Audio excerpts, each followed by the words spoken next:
A boy lifts a golden trophy under the Yokohama sky. Ronaldo, tears streaming, points to the heavens. It is 2002, and Brazil have won their 5th World Cup, a number no other nation has touched. 12 years later, that same stadium culture watches its team collapse, 7-1 to Germany, on home soil, in a semi-final that still haunts a generation.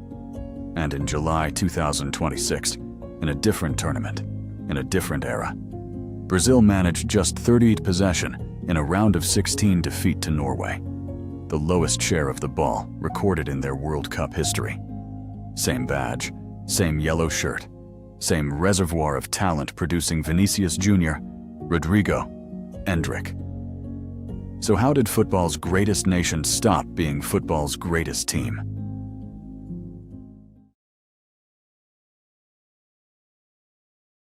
For nearly half a century, Brazil did not just win football matches. They redefined what football could look like. Between 1958 and 2002, they claimed 5 World Cups, a record still unmatched. That dominance was never accidental. It was cultural. Ginga, the rhythmic sway rooted in capoeira, gave Brazilian players a movement vocabulary no defense had trained for. Joga Bonito was not a marketing phrase. It was a tactical reality, where a single moment of individual improvisation could dismantle an entire system. That improvisation was forged on the street, on dirt pitches, on concrete courts, in the peladas played with taped-up balls. Children developed close control and instinct that no classroom could teach. Pelé, Garrincha, Zico, Romario, Ronaldinho. Each generation produced its own genius, and each genius reinforced the same national belief. 11 brilliant individuals could beat any structure. For most of the 20th century, that belief was correct. The rest of the world had not yet built the systems capable of stopping it.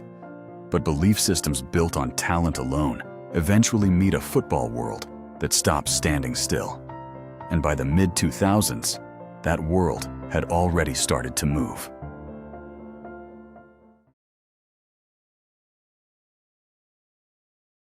The story Brazil tells itself is that everything broke in one afternoon, July 8, 2014, when Germany scored 7 goals in a Belo Horizonte semi-final that became shorthand for national catastrophe. The evidence tells a different story. The cracks were visible years earlier. In 2006, Brazil lost in the quarterfinals to France. In 2010, again in the quarterfinals, to the Netherlands. Both exits shared a pattern: aging stars, a reliance on individual moments, and a tactical setup that had not evolved while the rest of the world quietly had. The 7-1 was not the disease. It was the symptom finally becoming impossible to ignore. What followed was not recovery, but repetition.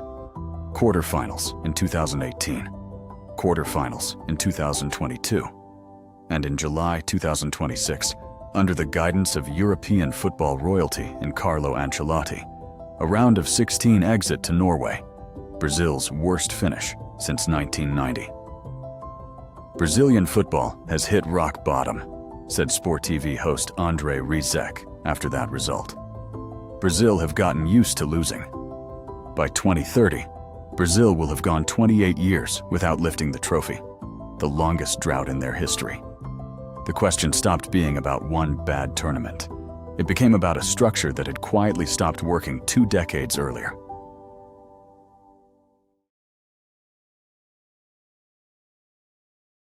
To understand why, look at where Brazilian talent actually develops, and it is rarely Brazil. According to the CIES Football Observatory, Brazil exports more footballers than any country on earth, 1,455 players, playing abroad as of May 2026, ahead of France's 1,000. Vinicius Jr. and Endrick were signed by Real Madrid at 16 and 18. Their physical maturation, their tactical education, their entire footballing adolescence happens inside European academies, not Brazilian ones. This is not a talent problem. Brazil still produces the most coveted attackers on the planet. it is an identity problem. A player raised inside Real Madrid's or Arsenal's positional structures absorbs European football's logic, discipline, spacing, pressing triggers, before he has fully absorbed his own country's. The classic Camisa 10, the free-roaming playmaker who improvised outside any system, has been quietly phased out. Modern academies, Brazilian and European alike, now prioritize physical metrics and positional obedience over the unstructured creativity that once defined the nation's game. Brazilian clubs did not resist this shift. They built their business model around it. Weighed down by debt, domestic academies increasingly function as export pipelines. The incentive is not to develop a player who wins a Brasileirão title. It is to sell him to Europe for $40 million as fast as possible. Compare that to what other nations built in the same window. Germany's federation restructured entirely in 2001, opening hundreds of regional training centers. France standardized a national curriculum at Clairefontaine. England overhauled grassroots coaching at St. George's Park. Each built a centralized system designed to outlast any individual generation. Brazil did not build that system. It built a supply chain.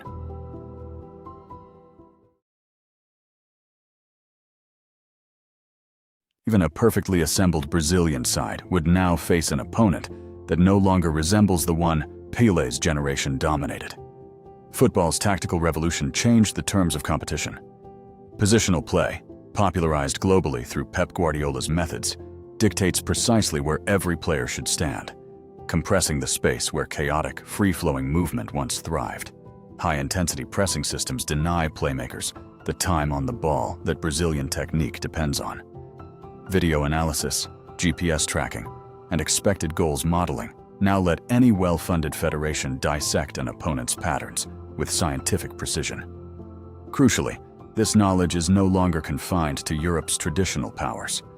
Norway's 2026 victory over Brazil was not an upset built on luck. It was a heavily drilled, tactically coherent team, built around a generational talent in Erling Haaland, outperforming a Brazilian side that looked disjointed by comparison. Morocco and Japan have made similar leaps, proving elite coaching infrastructure is now a global commodity, not a European or South American monopoly. Brazil's historic advantage was never really about producing better athletes. It was about producing footballers whose instincts the rest of the world hadn't learned to defend against. That advantage has expired, not because Brazilian instinct disappeared, but because everyone else built the systems to neutralize it.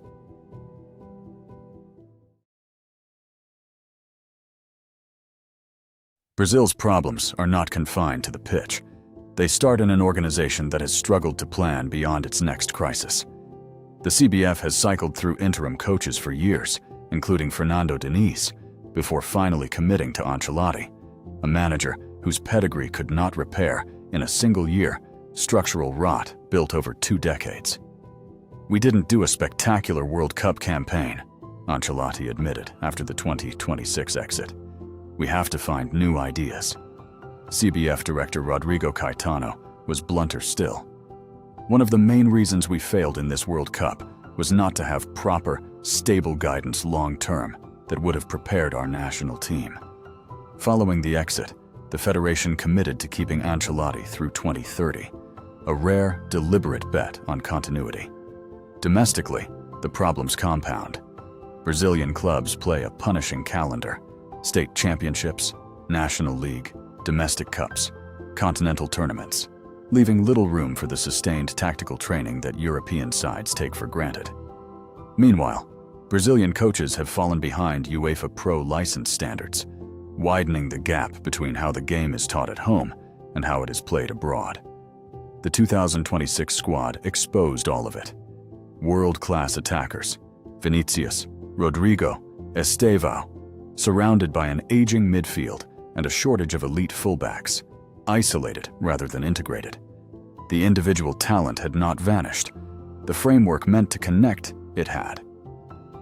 Experts converge on the same prescription: a unified national playing curriculum, a streamlined calendar that protects player development, and serious investment in modernizing domestic coaching. None of it is radical. All of it is overdue.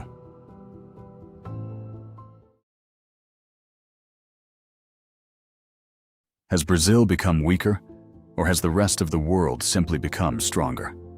The evidence points to both, but far more heavily to the latter. Brazil has not lost its ability to produce genius. It has lost its monopoly on how football is won. In the 20th century, 11 brilliant Brazilians could beat any system the world had built. In the 21st, sports science, tactical structure, and global coaching investment mean systems now beat brilliance more often than brilliance beats systems. Brazil didn't stop producing footballers. It stopped producing a footballing identity that could stand on its own. Whether that changes by 2030 depends less on the next wonder kid than on the federation, the academies, and the coaches finally building something the Germans, the French, and now the Norwegians already have. A system built to outlast any single golden generation. Brazil never stopped producing great footballers.